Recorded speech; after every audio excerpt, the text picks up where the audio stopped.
I suspect that many of you ate more than you usually do. I did. And staying awake is going to be an interesting challenge.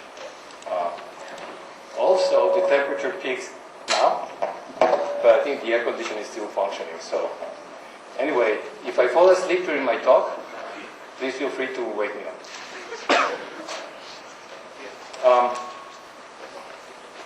So I'm going to be using mostly the blackboard. There's a lot of feedback. I'm not sure. Take it off. Maybe you can see me without it. Good. Can you hear me in the back?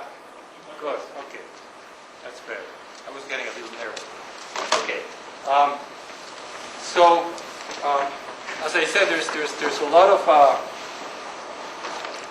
of stuff to talk about in flavor physics. A very large and complicated field, and I had to pick and choose what I'm going to talk about. But I felt a little bit like this thing that Mark Twain said about German words. Just an alphabetical procession. So you might find my topics. That, by the way, is a word that's 63 letters long. And I won't tell you about it unless ask me tonight at wine and cheese.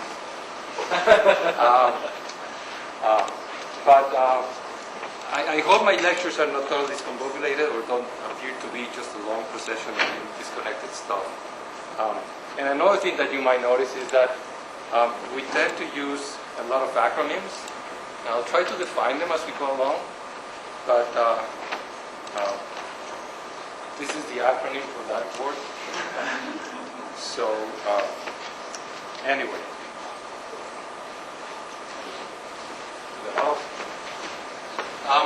So why do we want to talk about flavor physics? Let me tell you first what flavor physics is. Oh, this is very fast. I told you the temperature was high. So let me tell you a few thoughts about what it is, why we care about it, and how we're going to deal with it. So roughly speaking, we talk about flavor physics when we want to discuss interactions among different types of quarks, different types of leptons, and the different types of courses, of course, what we call flavors. We care about the spectrum of these things, and we care mostly about the transitions between these things. So these transitions, of course, correspond to interactions, and these fundamental interactions go in a very deep way what's underlying all interactions in nature. So that's what we do. The strengths of these interactions tell us something about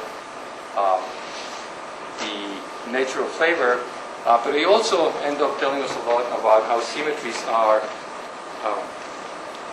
presented in nature. And in particular, one of the things that you have access to through flavor physics is test of whether discrete symmetries are good symmetries of nature, parity, charge conjugation, combination of them, time reversal, and so on. So that's kind of what the field is about in a nutshell. Why do we care about it? Well, obviously, the richness is very obvious and gives you a lot of stuff to understand, and you want to see if all of that richness can be combined or can be described by some common simple principles. And the fact that it is a great success, one of the great successes of modern particle physics. But I think for most of you, the most interesting part of this is that flavor physics actually produces some of the most stringent tests of extensions of the Standard Model. And in the end, I suspect that many of you have already done some projects that will become part of your PhD thesis, have worked on things like supersymmetry and extra dimensions and whatnot. Probably not on deep weight, that's too bad. But you will have probably used constraints on your models coming from flavor physics without really knowing where they come from and what they are, because that's how we proceed these days. So part of what we're going to try to do is get into the core of that and understand at least where some of these things come from. So stringent test of the theories, and as I already mentioned, we have tests of discrete symmetries, and what's kind of very interesting, and didn't have to be the case, is that everything we know about CP violation is intrinsically tied to flavor physics. It didn't have to be that way, and some of you may know that there's something called a CP problem in strong interactions. There should be, unless you do some extraordinary fine-tuning, there should be a measurably large CP violation in strong interactions, but there isn't. And so, we're stuck with CP violation coming from flavor physics, and that's become one of the focuses of flavor physics. And I have one more comment about that. Since we're talking about how flavor physics has important consequences for new physics, one of the outstanding open problems in physics is, of course, where does the baryon asymmetry come from? And as you probably know, you have heard, in order to produce a baryon asymmetry in the universe, you need CP violation, and it's also fairly well understood by now that the CP violation provided by the standard model is not sufficient to explain baryogenesis. So new theories that produce CP violation might produce observable CP violation in the lab, and in these lectures we're not talking enough about CP violation, that you could see how to test your new PET theory against what's actually observed in the lab. Okay.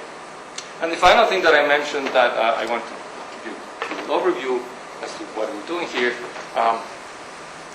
One of the things that I find very interesting about flavor physics, and when I got a lot of mileage from it, is in the methodology for doing theoretical flavor physics.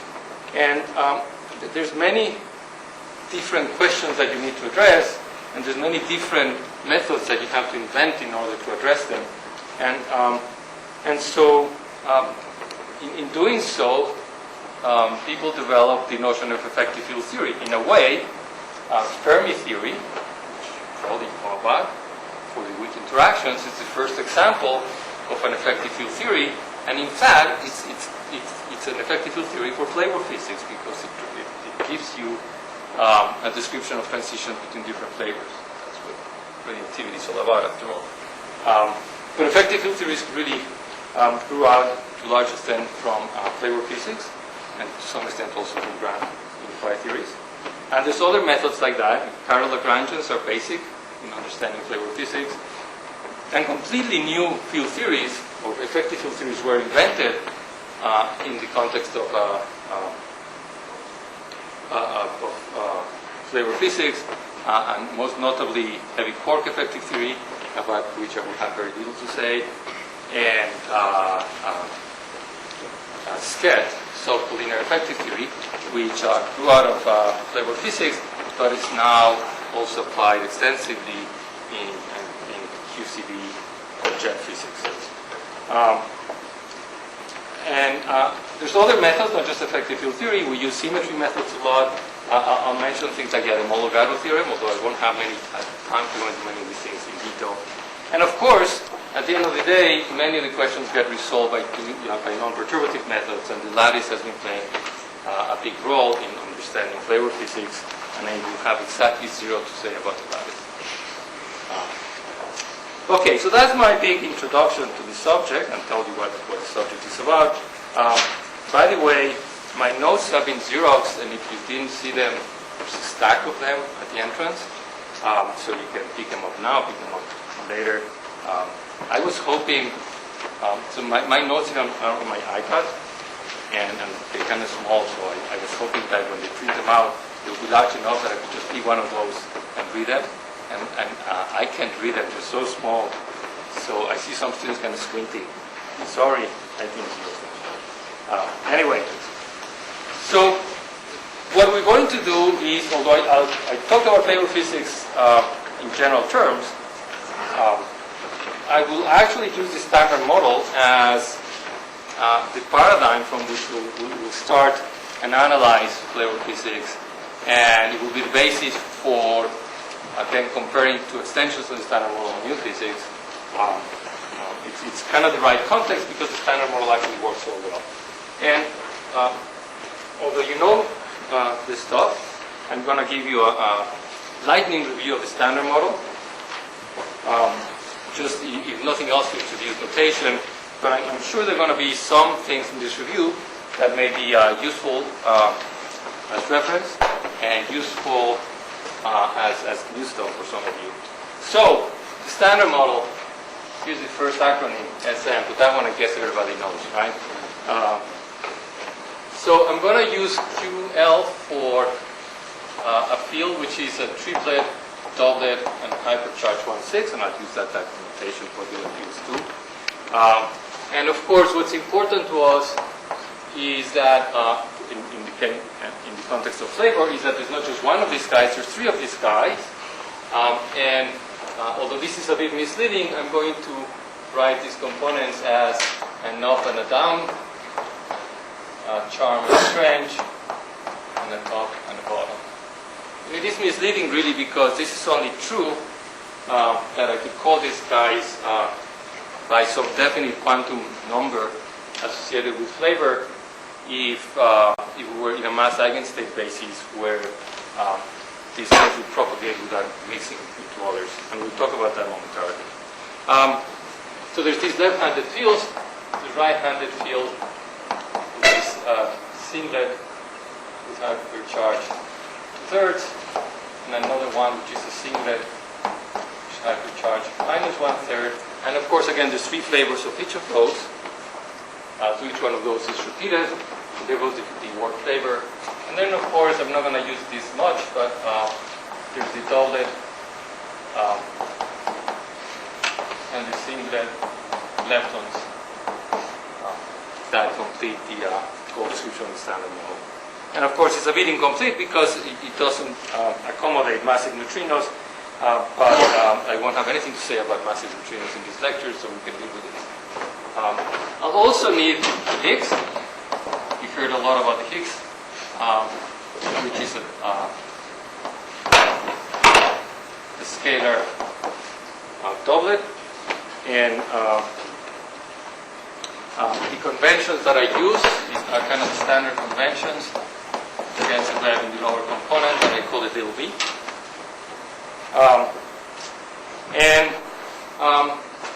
That's about all I need for reminding you.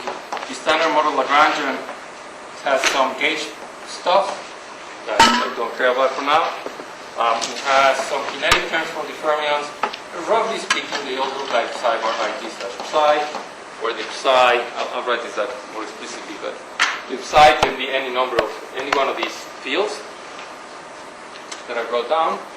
The covariant derivative, for me, although we use it very little explicitly, but uses plus signs, and for doublets, I call this G3, G2, sigma A over 2,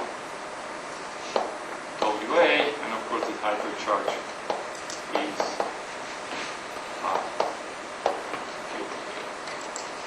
just if you want, well, there's a complete constant. I'll use that momentarily. Anyway, but the most important thing for me for the Lagrangian here is this term which gives masses, which is responsible for giving masses to the quarks, and I'll write it in terms of the complex conjugate of the field H, the complex conjugate times the sigma 2 to make it covariant of the SE2. So I'll write it this way: lambda Uij. I, J, but these indices Ij are the flavor indices that run over the three different flavors. Plus lambda D, Ij, H, J, and there's a term for the leptons that I'm not going to bother to write down, and of course plus Hermitian conjugate. Okay, hopefully this was a review. And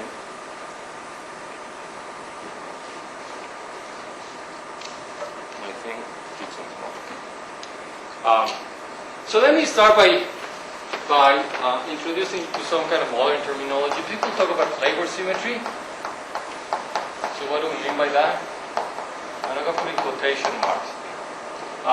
So if you turn the Yukawas up, the up and down Yukawas to 0, if you turn them off, this Lagrangian has a very large symmetry. For example, if you concentrate on the left, where are the left-handed quarks in this Lagrangian? If I turn off these terms, well, they only appear in the kinetic term, and the kinetic term, I assume, it's already been diagonalized. You can always diagonalize it if it was not diagonalized to begin with by making a transformation of the fields, just redefining the fields. You should probably know that. So if you look at this Lagrangian, you can see that you can make a transformation by some matrix, Ij, Qj, of the fields. Should be equal here. And if that matrix is unitary, this will leave this term invariant. So let me call this Q left, because there's going to be similar transformations for the other fields. Right.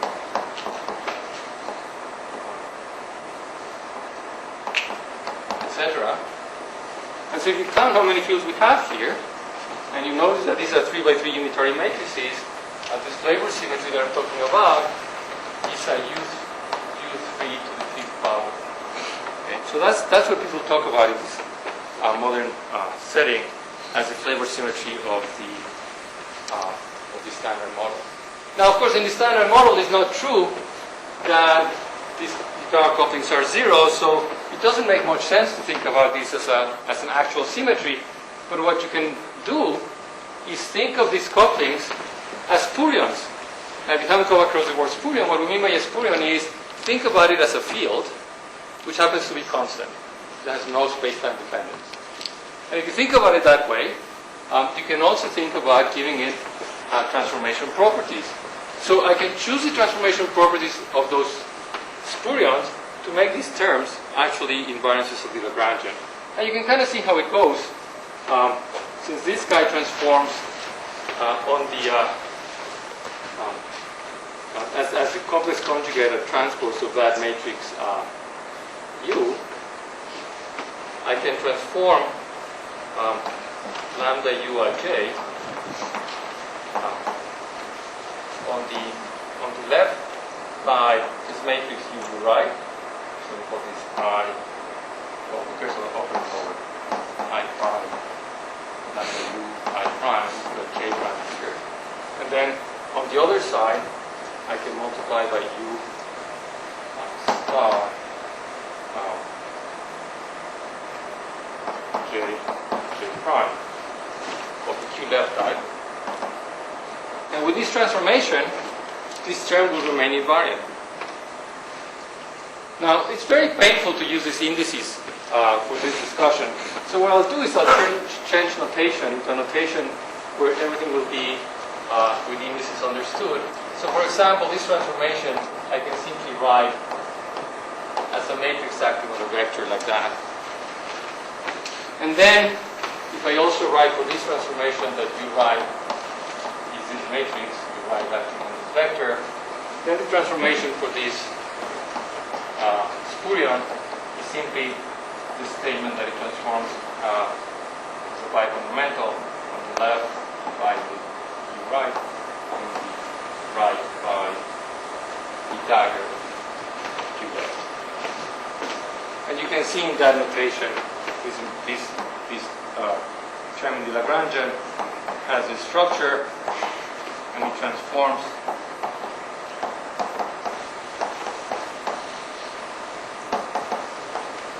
in a way that makes the symmetry explicit. So those are unitary matrices. Professor, could you maybe say a couple more words about why the symmetry is U3 to the 5th? Okay, so there's a U3. So U3 comes about because the matrices here are unitary matrices that are 3 by 3. And there's one such matrix that rotates the left-handed fields. You have to have you can rotate fields that have the same quantum numbers, but I can rotate fields that have different quantum numbers because this term, this slash, is different for the different fields with different quantum numbers, right? So I can rotate these guys among themselves, those guys among themselves, and so on. So there's a U3 factor for each one of those. There's a U3 for that, a U3 for that, etc. And there's 5 of those. So U3 to the 5th, meaning the tensor product of U3 times U3 times U3, etc. That makes sense? So the question? Yeah. I'm curious why the hypercharge of the Higgs delta is -1/2.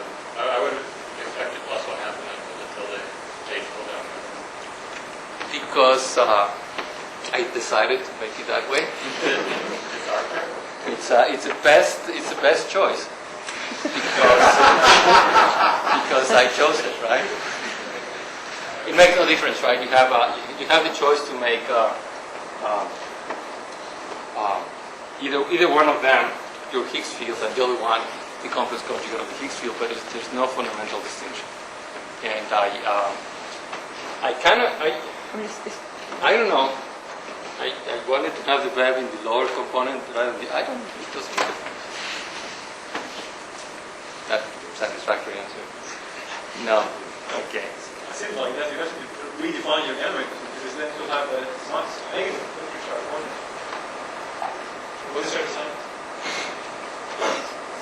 So did I? I mean, those components in the. Oh. The lambda. It was a half. So, yeah, you're right. Okay. So did I screw everything up? No, just remove the minus. Well, let's check. This thing has hypercharge 1/6. This guy has hypercharge 1/3. plus 1/3. So this guy will better have hypercharge -1/2. So this guy will have.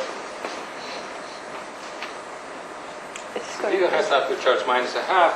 The upper component is neutral. There. Thank you.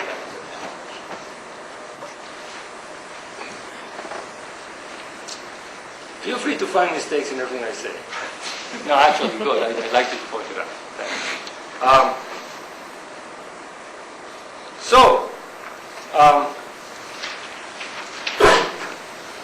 Why do we care about this? One thing that we'll see coming up is that the standard model is incredibly successful when it comes to describing flavor transitions. And if you have models of interactions, extensions of the standard model that don't satisfy the symmetry, they often badly violate comparisons with experiment. They really, in fact, disagree with experiment. And to get around experimental constraints, if you don't have this symmetry, you often have to either make the new particles incredibly heavy, or you have to introduce some incredible fine-tunings in your choice of the Lagrangian. So one way to get around that type of situation is to insist that your new model somehow automatically satisfies the symmetry. And we'll come back to that.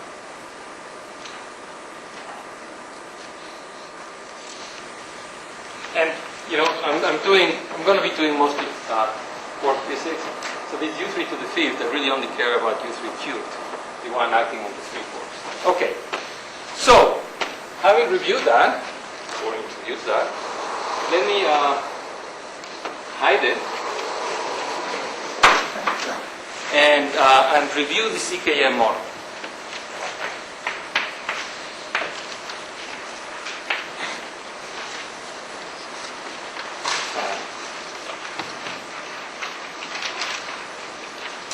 Okay, so now we go to let's consider this Lagrangian, which you can still see there, and you cannot see the Higgs expectation value, which is in any case wrong. But imagine that you go to unitary gauge in that Lagrangian, and so you shift the Higgs and you put it into that form plus a Higgs particle, which I'm not going to talk about for now. And then you find, of course, that Lagrangian gives you a mass term for the quarks ask for the force, which just looks like that. So it has a 1 over root 2 times the depth, replacing the Higgs. So you have that times U bar right lambda U cube plus 1 over root 2B. That's a cube, but a U left. V bar right lambda D left plus Hermitian conjugate. And the Hermitian conjugate has the effect of taking away the right and the left thing. Because there's a 1 plus gamma 5 and a 1 minus gamma 5, you sum them together. And in fact, let me just write out one term. For example, the term associated with S would be 1V bar left, lambda U dagger, right. And you can do the other one. So these matrices we introduce in the standard model are completely arbitrary to begin with. And one of the nice things about the standard model is that you can say, I wrote down the most general Lagrangian that I can write down that is normalizable and consistent with the symmetries. Let's see how far I can go with that. That Lagrangian that I wrote is the most general one you can write down consistent with the gauge symmetries. The fact that this term is diagonal, you can always accomplish by making redefinition of the fields. And again, if you haven't done that before, I can guide you through the steps. It's a good exercise. But you can see that in principle, you cannot make these two matrices diagonal simultaneously by redefining the fields. Roughly speaking, because if you make a transformation of Q and U on this, so that you can diagonalize the first matrix here, then you don't have the freedom to rotate Q again to diagonalize the second matrix. Okay? However, you want this matrix somehow to be that, well, these matrices here, the mass matrices, which are just the graph times lambda U and the graph times lambda D, or actually the graph times, it's kind of the sum of the lambda U and lambda U dagger. But anyway, you want those guys to be diagonal because you want the propagation to be diagonal, so you can really identify particles. So how do we do that? Well, notice that here we do have a little bit more freedom because I separated the two left-handed components, the up type and the down type left-handed components of the part doublet. Since I already want the unitary gauge, I'm not keeping explicitly that gauge symmetry. So it's a perfectly good thing to do. So I can diagonalize this matrix by making transformations like these. They look a lot like the flavor transformations. I think I call them differently here. I call them V to make sure that I'm talking about something different. So V U right, U left can be transformed by V U left, U left. I'm sorry, I have to write them all out because I have to make a point here.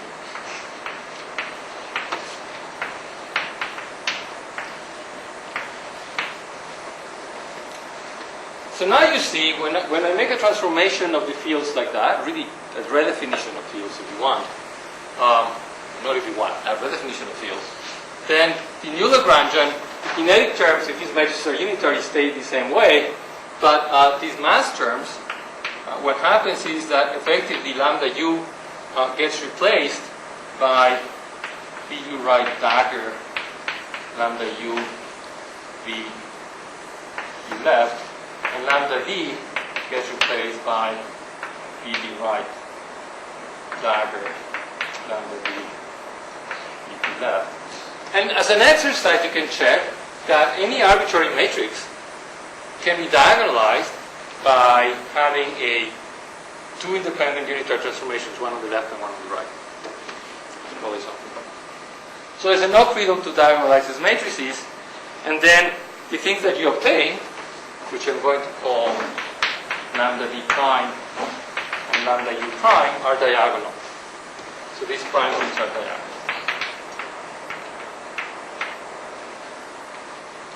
And what's fantastic about this is that when you make these transformations, the kinetic term, of course, stays the same. The kinetic term, I mean just the derivative term. And most of the interaction terms with the gauge fields also stay unchanged. For example, what happens to the interactions? Take, for example, the interaction of the right quark with gauge fields. So there's a G3 a mu interaction with gluons.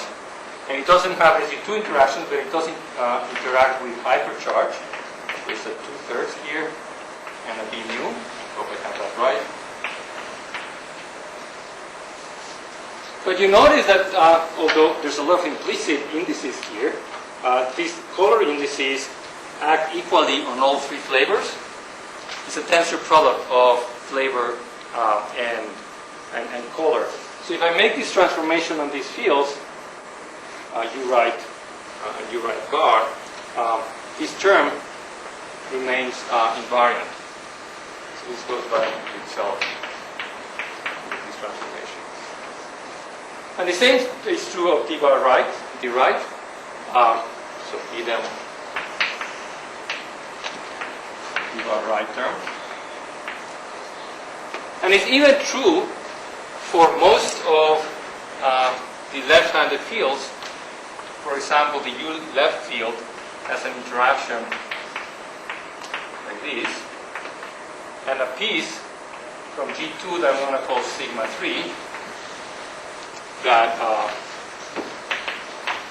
is diagonal in flavor, and then there's a G1 piece that is unchanged. It goes into itself. But I put a 3 here because since we went to unitary gauge, I'm making a distinction between the upper and the lower components, and so the sigma plus and sigma minus components of the SU2 matrices do connect the upper to the lower components. So, for example, you get a term. I want to get the signs right. I don't know why I want to get the signs right, but never mind. You get a term, for example, that looks like this: W plus. There's a 1 over 2, so G2 over root 2, and a D left. And of course, there's also the complex conjugate. In fact, that's all of the terms. But if I make a transformation of these, you see that the unitary matrices are not going to cancel. In fact, this thing will get transformed into U bar left, W plus. And here we're going to have this V U left dagger. And then on this side would be the left.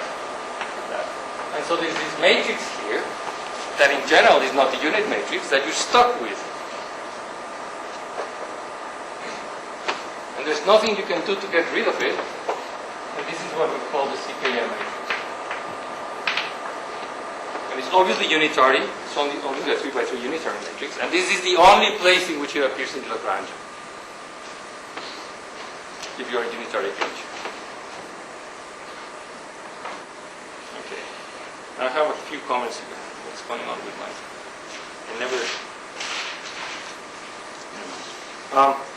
You can... There's a whole bunch of terms in a 3x3 unitary matrix. In fact, 3x3 complex, I would say, it's 18 different possible numbers. But the unitarity condition puts some constraints on that. And moreover, I'm not going to go through the counting, but once you define this basis, which diagonalizes the mass matrix, there's still some freedom left to redefine these fields. If you make transformations of the fields that now take each one of the separate fields, the U, the charm, and the total core fields, for example, and transform those just by a phase separately, then nothing changes here, but here you get multiplication on the left by a diagonal matrix of phases. And you can use that phase freedom or that redefinition that freedom to redefine fields by those phases to simplify the CKM matrix some more. And in fact, I have the counting in my notes, but I'm going to run out of time, so I'm not going to give it to you. The 18 parameters, 9 go away from unitary conditions. Of the 9 that remain, 3 are real angles and 6 are faces, but I counted 3 faces on the left and 3 faces on the right that I can define things by, so I will be able to subtract altogether 6 faces. In fact, only phase differences can be subtracted, so you can subtract 5 So the 6, 5 can be subtracted. I'm going to find a way that leaves you with 1. So there's 3 angles, 1 face, and that's what we use to parameterize the CKM matrix. When can we get rid of that face? Like if some of the quark masses are 0, can we get rid of that? That's right. If some of the mass, Or is so you're right. If one quark mass was 0, if only one is enough? that would right? be enough to get rid of the phase because I would have one additional phase freedom to rotate.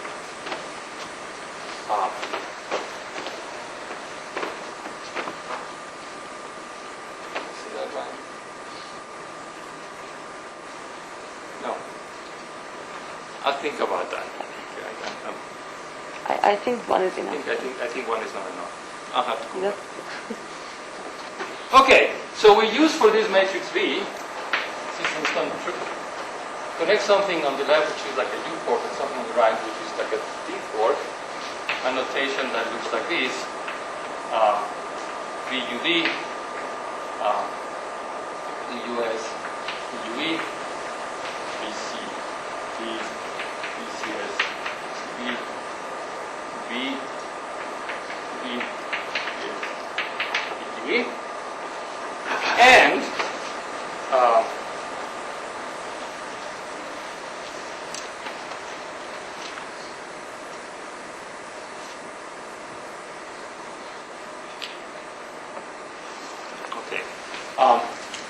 and the fact, so I said that you can describe this in terms of 3 angles, 3 real numbers, and 1 phase. And the fact that we have 1 phase tells you that this model has CP violation.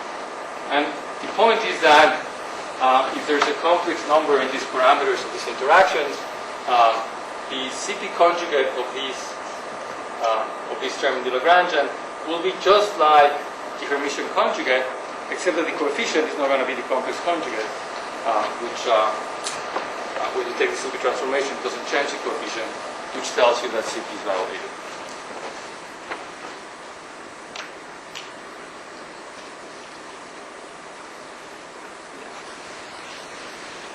Yeah, I'm not sure, I'll have to return to that question, but one thing you can see is that if you have 2 entries that are the same in the mass matrix, so if this mass matrix had 2 equal eigenvalues, then you would have an additional SU2 symmetry freedom instead of just bases. Have an SU2 symmetric transformation, that would be multi-phase. That I actually left as an exercise. If you have my notes, you'll see that there's exercises here and there, so you should try that. Is that similar to just if we had just 2 generations?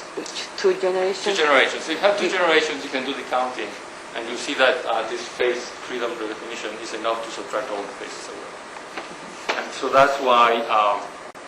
So that was actually the contribution. So a lot of people like to call this the KM matrix because Karibo worked with the 2x2 case, and Kobayashi and Masakawa introduced the 3x3 case. And it was not just like fishing for, hey, let's go to 3, let's go to 4. They actually, if you read their paper, talk about what is needed to introduce the p-violation to the model. And they noticed that if you go to 3x3 flavors, that you do. So their Nobel Prize is justified. I wish I could write a paper like that. It's such a simple idea, just so powerful. Okay. So, obviously, since flavor transitions is what flavor physics is about, you kind of want to know what this matrix is. And a lot of the effort in flavor physics, most of the effort goes into determining that matrix. So we want to talk a lot about that. And not only you want to know the matrix, you want to know with very high precision, because if there's any physics beyond the standard model, it could be hiding under poorly known or poorly determined elements of this matrix. So the game in flavor physics has, or half of the game in flavor physics has become understanding what this matrix is, how to determine it precisely. And for now, what I'd like you to appreciate is that the texture of this matrix is something which you should remember in the back of your mind. It's having like ones along the diagonal, with some small parameter epsilon, of course they're a tenth. Remember, just a tenth. Not quite a tenth, but close to that. And then off the diagonal, well, the second off the diagonal, oops, very backwards. Gets smaller by 1 power of epsilon, and the off diagonal term gets even smaller by 1 power of epsilon. It's very peculiar. No reason why this should be. Nobody has an explanation for this. Some people do have some discrete symmetry models that try to explain it, but it actually kind of tells you how flavor physics works. You understand that matrix, you introduce half, you understand half of the particle data. It's true. Exercise, understand. Never mind. What do you mean when you say nobody has been able to explain this? I mean, couldn't you? So you want to have an underlying theory that will predict that not just the masses of the quarks and leptons possibly, but also that when the masses come out right, the matrix has this. There are three parameters. There are three parameters. We have three parameters. The standard model explains it very well because it has a lot of three parameters that explains it, right? So that's the, thank you. So that's. But the fact that it has this nice sort of pattern where you have one epsilon cubed, isn't that amenable to like some Fajr-Nielsen type of mechanism? I mean, as opposed to the case where it's like epsilon, some fractional. Yeah, and I think what I mean by that is that in Fajr-Nielsen, you actually cannot design the theory to put powers of, it's very contrived, right? It's not an automatic thing that comes out of some dynamics. You invent specific terms that are you have to like assign charges every time. But I mean, you can still try to gauge it and explain when like exactly right. So I would say I haven't found anything that satisfies me as a theory. So what you really would like to do is, of course, say, here's a theory, you solve it, and boom, out this comes. Okay. Do that. Okay. Like dynamic. Anyway. So,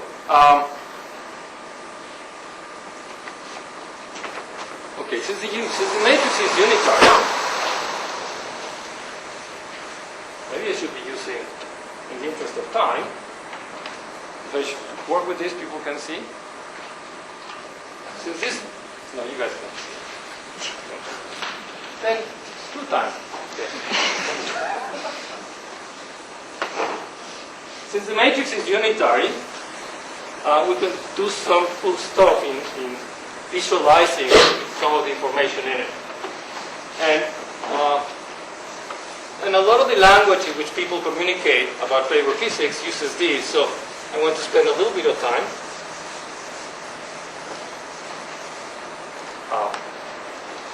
speaking about the unitarity triangle. Okay, I'm doing awful with time. So VB dagger equal 1 for a unitary matrix tells you that if you sum the magnitude squares of any one row or column, you get 1. But if you multiply one column, if you take a column as a vector and multiply by the complex conjugate of another column, or rows and columns, you get 0. That's what unitarity means. That's the orthogonal. So if you have three of these complex numbers that sum to 0, you can represent that in a complex plane as a triangle relation between these 3 numbers. So, so here's what I'm talking about. You take this relation, say Vij, V star, Vik, Vj star k. This is equal to delta Ij.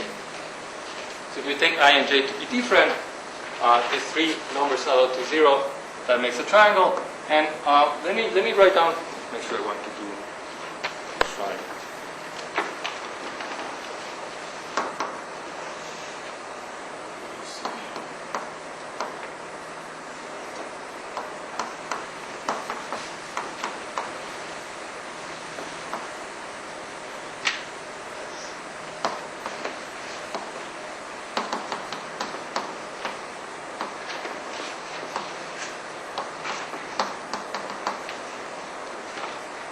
So this is when I, K are 1, 2.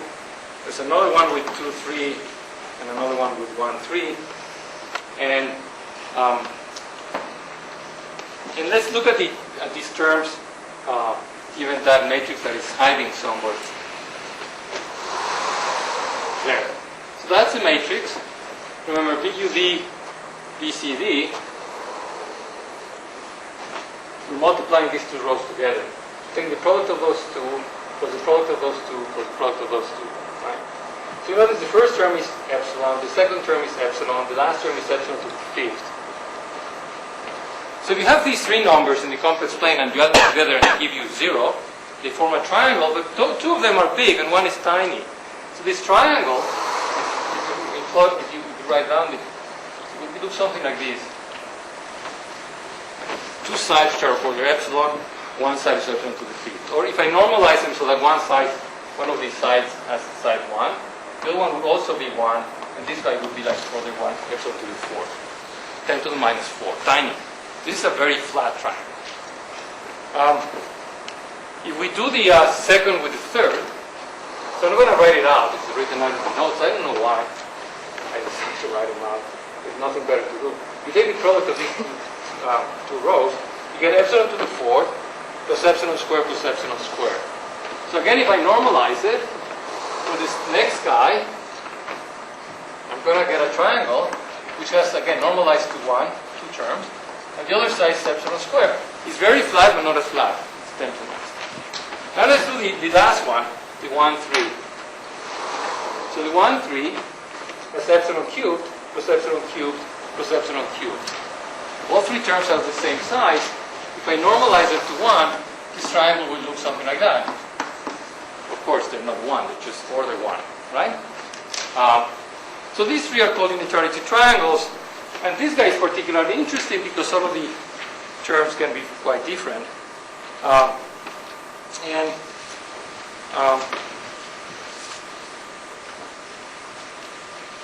Can change pages. Okay, so the document happens. And the standard unitarity triangle usually refers to this guy, and it's obtained by taking the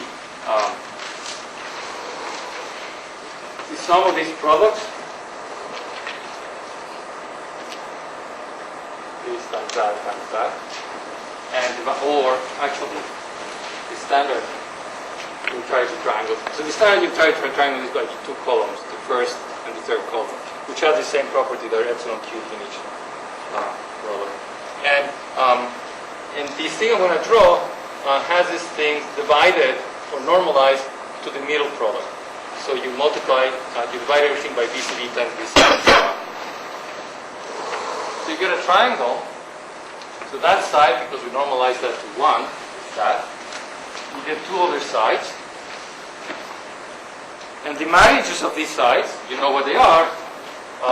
One of them has B, U, B,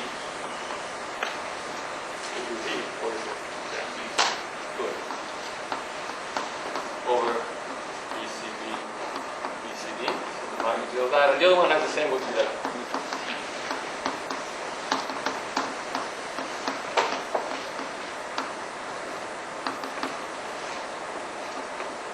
And the angles here have special names. This guy is called gamma, this guy is called alpha, and this guy is called beta. And they play an important role. We'll talk about beta later on, but each one of these angles measures CP violation. And the fact that this triangle is fat tells you that, in fact, any process that involves this stuff will have larger observable CP violation. Anything that uses the flat, skinny triangles will have negligible CP violation. And in my notes, I give it as an exercise. You can write explicitly what beta is and as the argument of some product of these CPM elements, and I'll leave you to do that as an exercise. Okay. Now, in this triangle, we call this axis rho, this axis eta. And of course, getting the magnitude, you should understand that as the magnitude and the actual phase is, you take the phase of that component.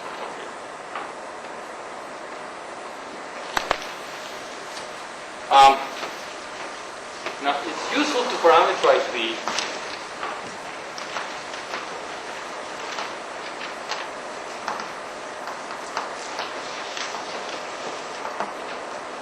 running out of chalk, so I'm writing really poorly. Then well, I always write poorly anyway, but even worse.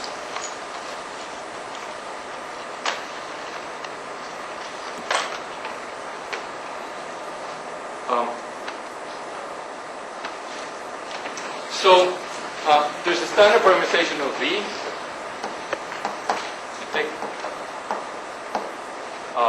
You take three matrices C, P, and A. It's kind of like this. You make a rotation about, think about this, you make a rotation about the third axis, then you make a rotation about the second axis, then you make a rotation about the first axis, and you get a general rotation. So the standard parameterization of V is like that, and the only thing you have to know is where you put the phase. So C, well, the matrix A is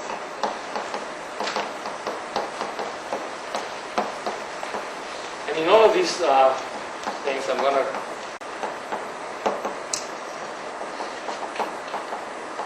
simplify the notation of the cosine and the sine, just calling them C and S. So you can see that's an orthogonal transformation. B is the same thing in the 1, 3. C1, 3, S1, 3, minus S1, 3, C1, 3 with a 1 and 0. But here's where the phase comes in, because you can always choose to put it here. Have to, but assume that this is general enough. And then C is, you can guess it, 2, 3.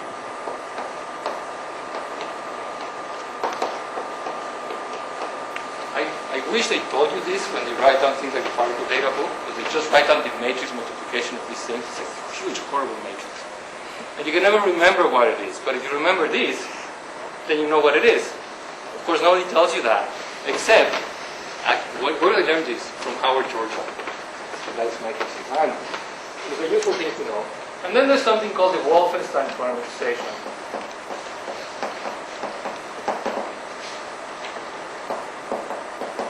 So it turns out that this S12 is what goes into the here, into that element, the US. And also you know this is the Cavivo, the sign of the Cavivo mixing angle. So it's useful to call this something, it's very well known. And we call it lambda, that's what Wolfenstein did. And it's about 0.2, it's 0.225. Then SP3 defines A lambda squared. And finally, S13 into the I delta defines A lambda cubed rho plus I eta. And I won't tell you what rho bar and eta bar, they're related to, it's in my notes, you can check it. They are like rho and eta, but deeper higher orders in lambda. So that parameterization is kind of useful because it kind of shows you explicitly these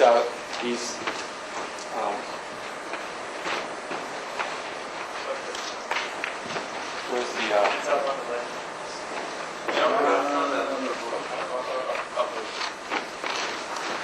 thank you. It's old age. the other speakers are younger, they can keep track of things. So in that parameterization, can you hear me when I speak to the board? I love the board. We wouldn't prefer it. Okay. So in that parameterization,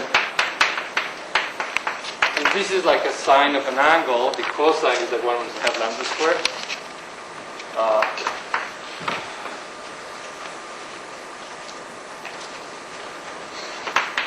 This is another cosine. You actually should know this one as well, right? Of course I don't.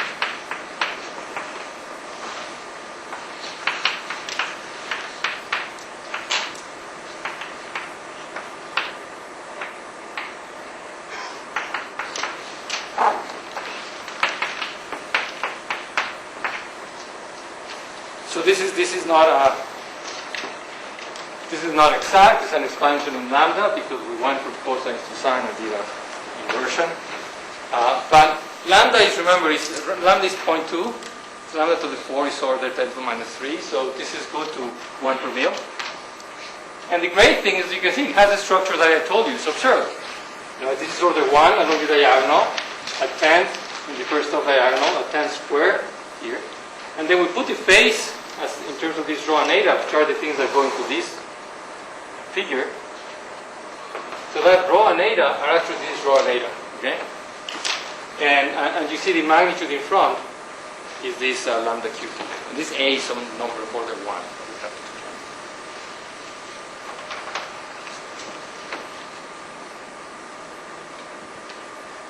So, well,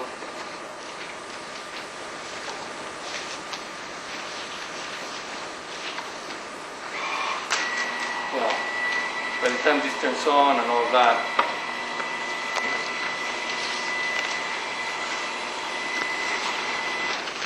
it won't turn on? It won't turn on. Well, by the time it turns on, I'll before it's the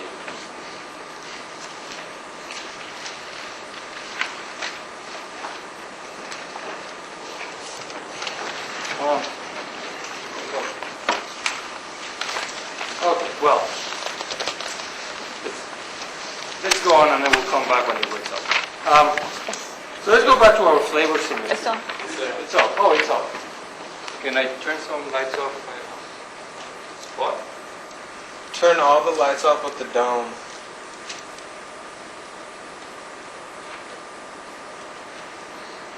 Okay.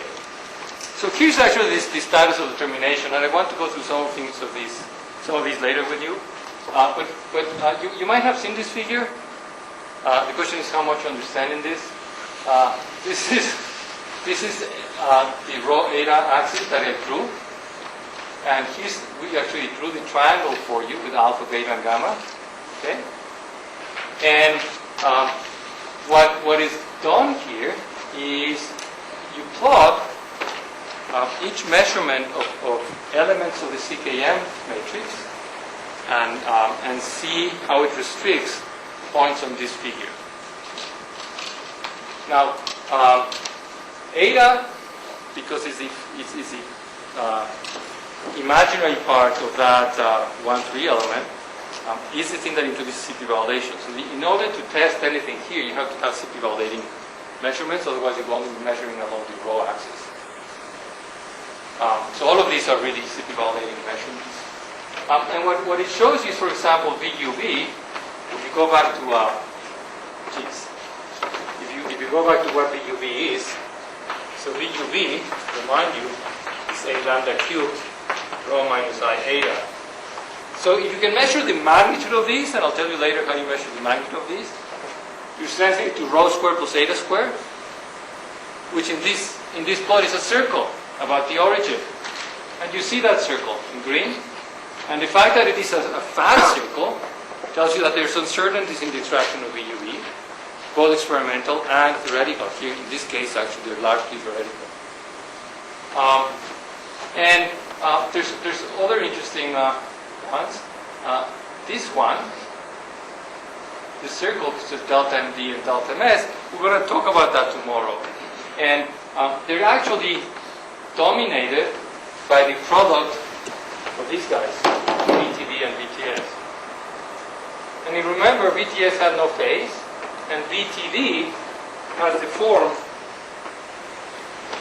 BTD had the form some factor, I cannot remember the sign of so much, 1 minus rho minus I eta. So if I take the magnitude of this thing, you notice this is not rho squared plus eta squared, but 1 minus rho squared plus eta squared. So it's a circle, but centered now at 1, here. So there's no mystery here. If you know what we're plotting, if you can put a constraint on the magnitude of that product, you're putting a constraint on this circle. There's other measurements. You can actually probe directly for beta, the sine 2 beta measurement. and we'll talk about it also in the lectures, just measures directly this angle beta. So sure enough, you get something that looks like a line along that side of the triangle. And it has a width that is kind of getting larger, because if you're just measuring the angle and there's some uncertainty in the angle, then this region becomes like a cone that gets larger and larger as you go to infinity. There's actually a ambiguity when you measure this, because, well, you measure going to that. Same thing with the angle gamma, by the way. Gamma is also a point, but you see it's very wide because we don't measure it very well. I mean, we measure it very well, but don't understand it theoretically very well. So that's the corresponding thing. And there's other measurement. Well, there's only one other measurement here, this epsilon k, which has a very complicated dependence on rho and eta. So that's what it looks like that. But you can work it out. It's not difficult. We'll talk about KK bar mixing and epsilon k tomorrow. Now you look at where all of these things, all of these independent measurements overlap, and you see that they overlap with this tiny little region here. And that's a remarkable thing. It's a success of the standard model, of the standard CKM explanation of flavor physics and CP validation. Yes? Why is alpha a circle and then two cones going out? Alpha is complicated because it's not an angle that starts from a fixed point. But these two angles start from a fixed point. This angle here this point can move around. So That corresponds to yeah, moving so you around, can, and then these ones. Okay. so it's a little harder to visualize. Now, for reference, I just wanted to show you, because this is very new. These skinny angles are hard to get to. The skinny triangles are hard to get to, and only doing very precise measurements with piece of S methods, you can get to them. And only with LHCb, we started getting sensitive to that. Here's this skinny triangle. Look at the scale here. This is 0.1, and this is 2. Okay. So this triangle just goes over there something, right? But you can see that there's still fairly good agreement with these basic theories.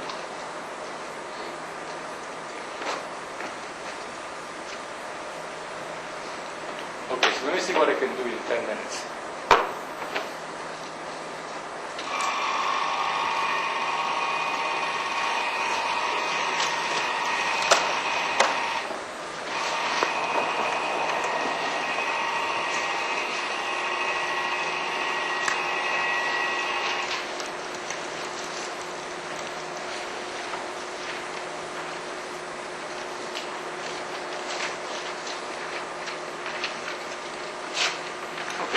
So let me go back to our usual. So I explain to you what the standard model does, and how I give you some evidence that it works very well.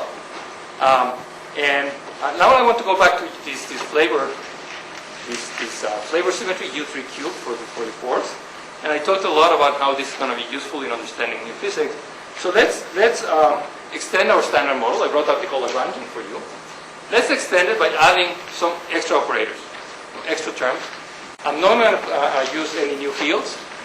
I'm just going to imagine that some new physics produces somehow effectively these extra terms in Lagrangian. And what I want to see is what it means to make them U3 cubed invariant. So, for example,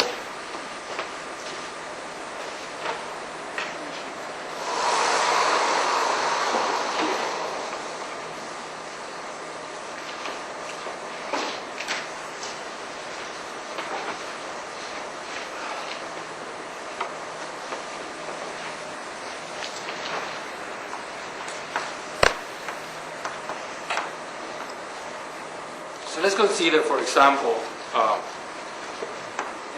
add to the Lagrangian terms that look like some coefficient and some operators. These operators, I can write some operators down explicitly for you. So let me write down, just for the heck of it, something that looks like a magnetic transition magnetic moment with blue. So a color transition magnetic moment, and half this is consistent. I think this is consistent with the notation that I introduced earlier.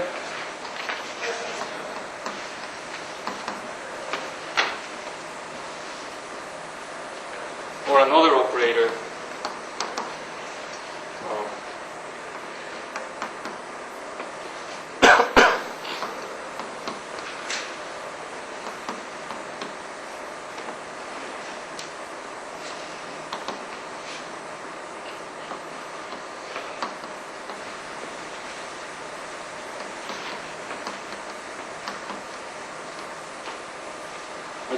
I just produced some operators out of a hat.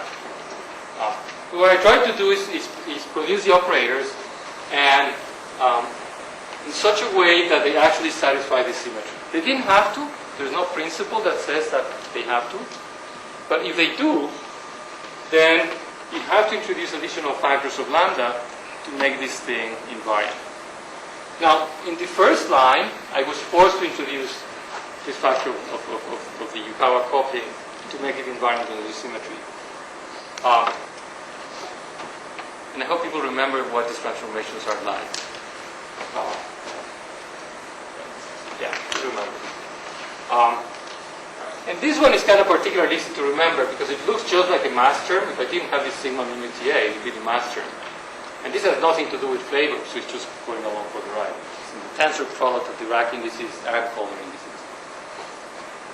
In the second line, I could have done this without introducing these extra factors of lambda u, dagger lambda u, and lambda d dagger.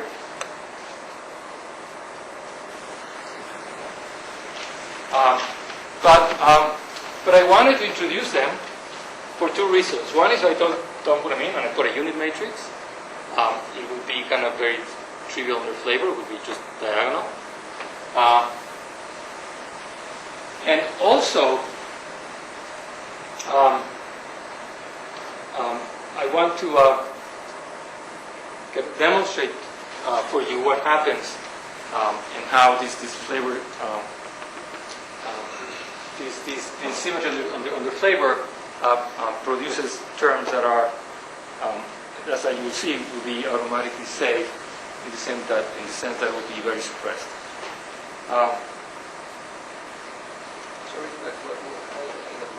What are these operators? These are irrelevant operators, right? Yeah, they are irrelevant operators. So what? So imagine that the standard model has so here's the setup. There's some new physics at a TV scale, or 10 TV scale, or 20 TV scale, that gets integrated out Right. So and leaves this behind. Okay? That's it.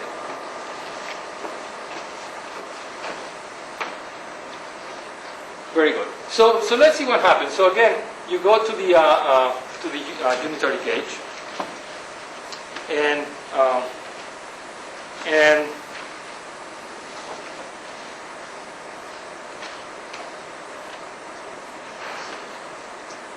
I'm hesitating because I want to get to something. I have no time.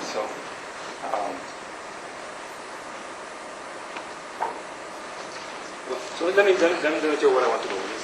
So let me take this first this operator O1. Okay, and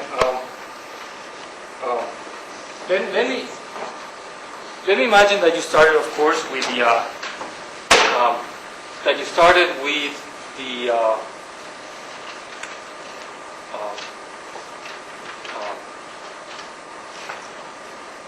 with this written in an arbitrary basis, and now you make a rotation so we take the quarks into this mass diagonal basis. So when you do that, remember you make a rotation which is separate for the upper and lower components of Q, and we want to see what happens to these operators, right? Now, the operator O1, you can see that, well, the G mu doesn't do anything, or the HT of that. But if you right rotate by some matrix, which we call V, you right, back here. And then the Q I'm going to have to break into two pieces. There's a V U left, acting on U left, and a different one, V U down, down left, acting on U left. Now, remember, the upper component here is designed to make this guy diagonal. So the lower component fails to do that. And in fact, let's focus on what the lower component is doing. So the lower component has a VU right dagger, a lambda U, and a VDL. And I can rewrite these inserting in the unit matrix VUL, VUL dagger,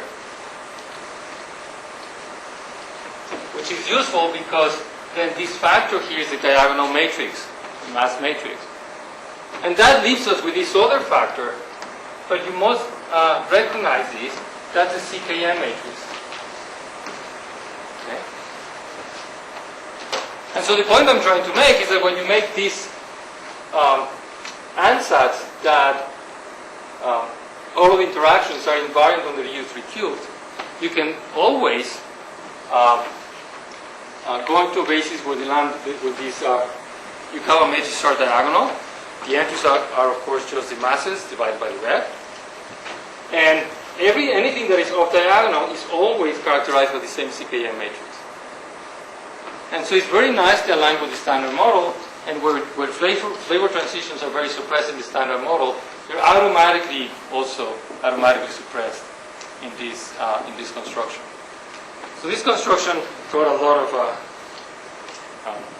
of track in recent years, and so it's called right here minimal flavor violation.